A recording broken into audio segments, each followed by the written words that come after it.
Olá e bem-vindos! Hoje a gente vai mergulhar numa história do Brasil que, olha, não tá em nenhum livro didático. É uma crônica secreta, sabe? Ambientada no universo de um RPG famoso que reimagina o nosso país como um palco de conflitos sobrenaturais. Nossa missão aqui é desvendar essa narrativa desde a chegada dos portugueses até, assim, as noites violentas das cidades de hoje. E é importante dizer, né? Não estamos falando só de uma lista de monstros. O que esse material revela é uma camada oculta da nossa história, uma guerra secreta pelo controle do país. É como se por baixo da história que a gente conhece tivesse outra rolando. Muito mais antiga, sabe? E muito mais sangrenta. Os temas são pesados: colonização, poder, alianças feitas no escuro, prontas para se quebrar a qualquer momento. Certo, então vamos começar pelo começo, literalmente. As fontes dizem que os vampiros não chegaram depois, eles vieram junto com os colonizadores. A expedição de Gonçalo Coelho, lá em 1501, aquela que mapeou a costa, ela teria sido financiada por um clã de vampiros espanhóis, os La Sombra, de uma seita chamada Sabá. E eles não só pagaram a conta, eles vieram junto e ajudaram a fundar o primeiro assentamento, ali na Baía de Guanabara, que viria a ser o Rio de Janeiro. E aqui a gente já tem a semente do caos. É fundamental entender quem são essas facções. Pensa no Sabá como, sei lá, os anarquistas selvagens do mundo dos vampiros. Eles abraçam um monstro, veem os humanos como gado e acreditam na liberdade pela força. A filosofia deles é conquista. Então faz todo sentido que eles estivessem por trás de uma expedição colonial. Mas, Widiu, o detalhe crucial é que eles não vieram sozinhos. Não mesmo. No mesmo barco, por assim dizer, estavam os rivais mortais deles, o clã Toreador, da seita Camarilla, que também apoiaram a fundação do Rio. Ok, se os Sabá são os anarquistas, quem é a Camarela? A Camarilla é a aristocracia. São os maçons do mundo vampírico, sabe? Obcecados com sigilo, com manipulação política, em manter as aparências. Fingir que ainda são humanos, de alguma forma. Eles governam das sombras, com influência, com poder econômico. Agora coloca esses dois grupos que se odeiam e que vivem em guerra no resto do mundo para fundar uma cidade juntos. É uma receita para o desastre. Desde o primeiro dia, o Rio já nasceu como um barril de pólvora. E para complicar mais ainda, não era uma briga só de dois. As fontes falam de um terceiro grupo, o clã Gangrel. Eles não vieram pelas cidades, mas pela imensidão selvagem do país. E eram tantos e tão reclusos que ninguém sabia o número exato. A simples presença deles no interior funcionava como uma barreira, sabe? Limitando a expansão da Camarilla e do Sabá para fora do eixo Rio-São Paulo. Exato. E isso cria uma dinâmica fascinante, de três forças. Você tem a civilização vampírica da Camarilla e do Sabá, com suas intrigas, confinada ao litoral. E aí você tem o interior, o Brasil profundo, que é território de uma força mais primordial, representada pelos Gangrel. O próprio território vira um personagem, um inimigo que ninguém conhece. Ninguém em sã consciência queria cutucar o que quer que estivesse dormindo naquelas matas. Espera um pouco. Se a Camarilla e o Sabá se odeiam e se matam no resto do mundo, como eles conseguiram governar o Rio de Janeiro juntos? Isso vai contra tudo que se sabe sobre eles. Tinha que ter algo muito esquisito acontecendo ali. E tinha. É aqui que a história do Brasil nesse universo se torna única. As fontes descrevem um tratado de paz, um acordo formal, assinado no Rio, entre os líderes locais. Um príncipe da Camarilla, um sujeito chamado Soares, e o arcebispo do Sabá, Gratiano Veronese. Eles transformaram o Rio numa das poucas cidades livres do mundo. Mas não foi por amizade, foi puro pragmatismo.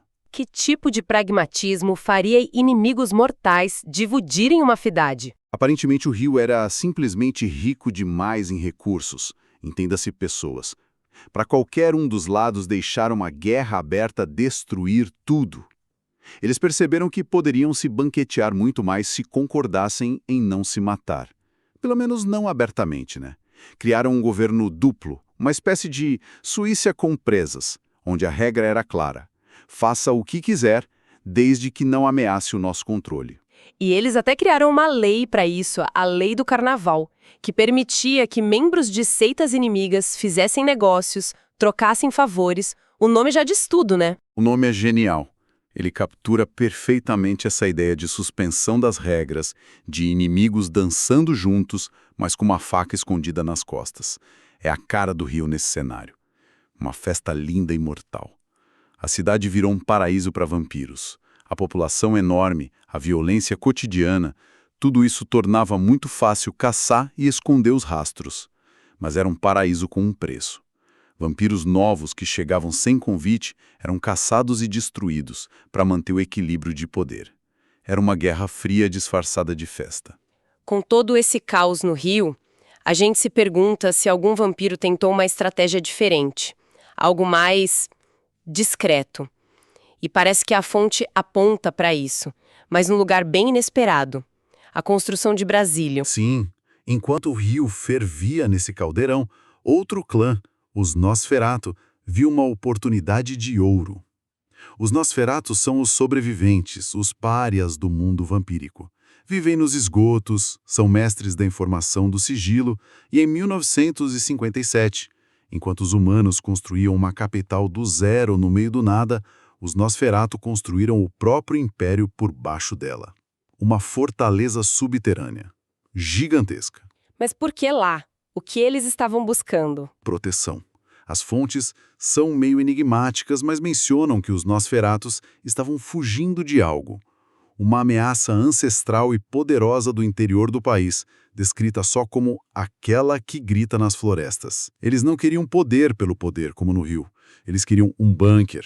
E Brasília, com sua construção planejada, seus túneis, era o lugar perfeito para construir a fortaleza mais segura do continente, longe dos conflitos e, principalmente, dessa entidade aterrorizante. Nossa!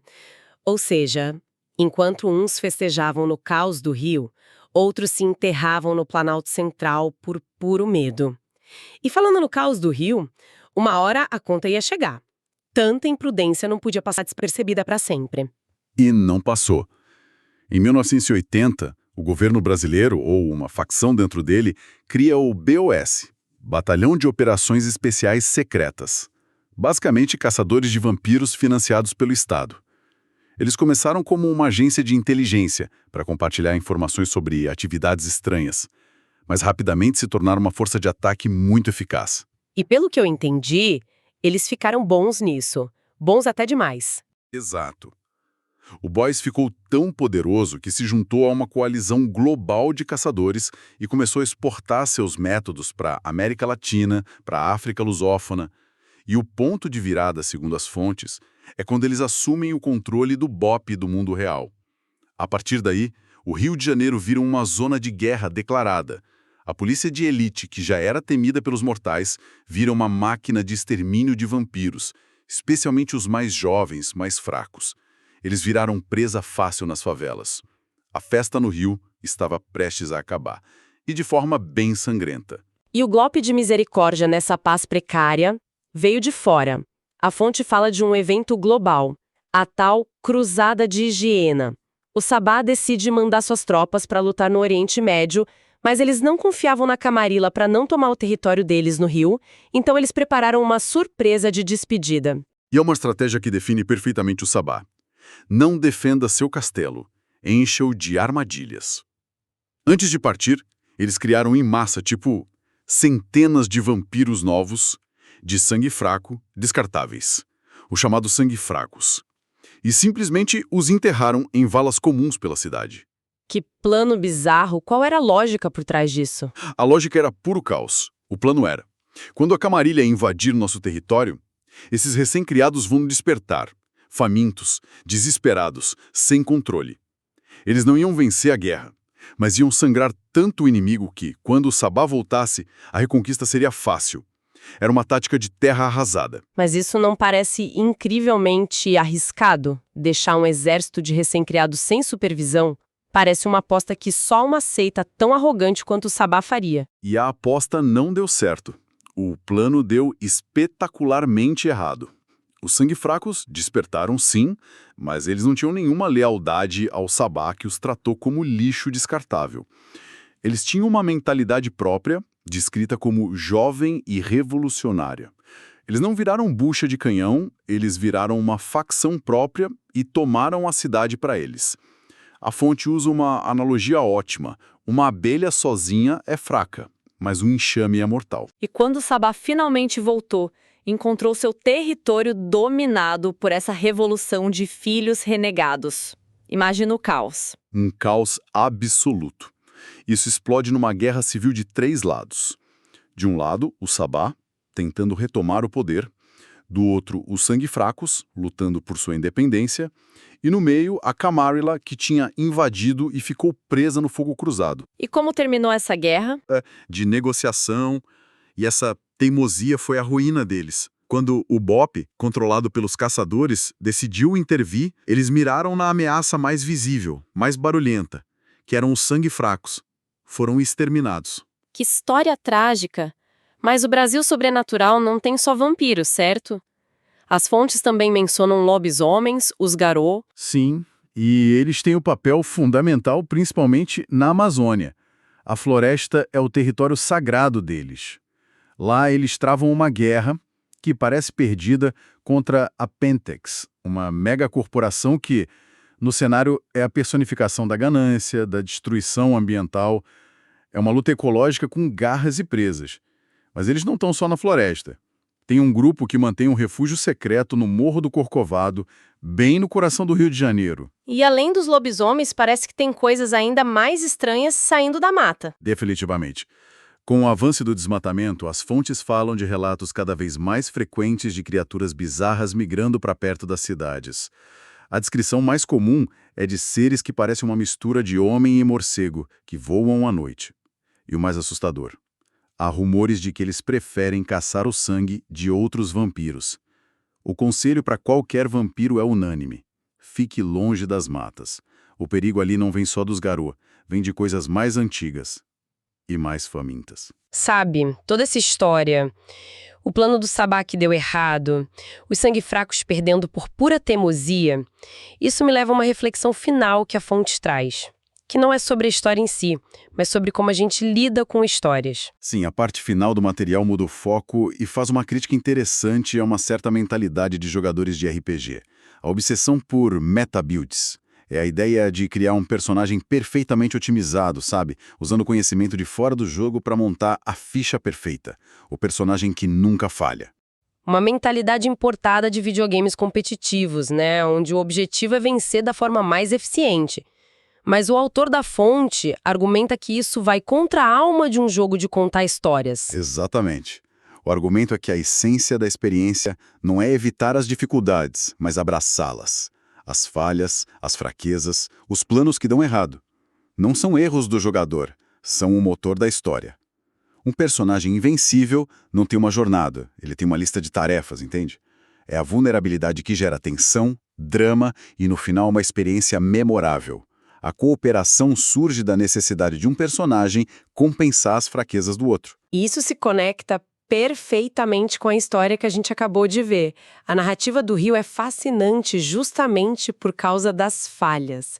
A arrogância do Sabá, a rebeldia autodestrutiva dos sangue fracos.